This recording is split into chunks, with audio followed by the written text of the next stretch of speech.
Cette vidéo va vous montrer comment prouver qu'un quadrilatère est un parallélogramme dans un repère. Découvrons la méthode à travers un exemple.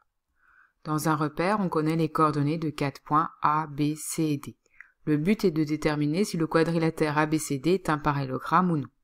On va commencer par faire la figure. Dans un repère, on va placer les 4 points A, B, C et D, puis on trace le quadrilatère.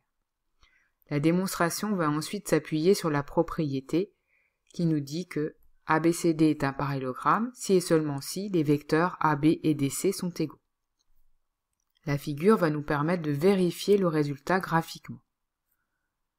En effet, sur ce graphique, on peut lire que pour aller du point A au point B, on se déplace de 4 unités horizontalement, puis 3 unités verticalement.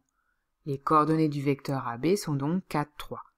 De la même façon, pour aller du point D au point C, on se déplace d'abord de 4 unités horizontalement, puis 3 unités verticalement. Les coordonnées du vecteur DC sont donc également 4, 3.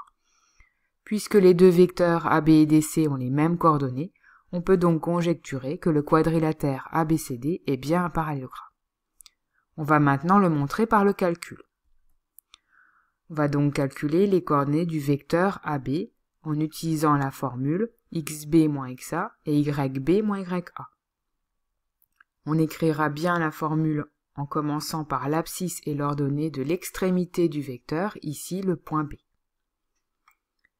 On soustrait donc les deux abscisses, xb moins xa, ce qui donne 2 moins 2, puis les deux ordonnées, yb moins ya, ce qui donne 4 moins 1.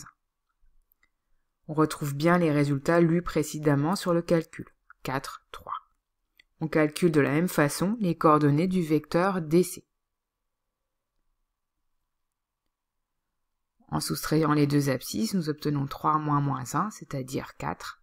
Puis en soustrayant les deux ordonnées, nous obtenons 0 moins 3, ce qui donne 3. On obtient bien également 4, 3 pour les coordonnées du vecteur DC. Il reste maintenant à écrire la conclusion. On vient donc de prouver que les deux vecteurs AB et DC ont pour coordonnées 4, 3. Puisque ces deux vecteurs AB et DC ont les mêmes coordonnées, alors on en conclut qu'ils sont égaux. Et si AB égale à DC, alors ABCD est bien un parallélogramme.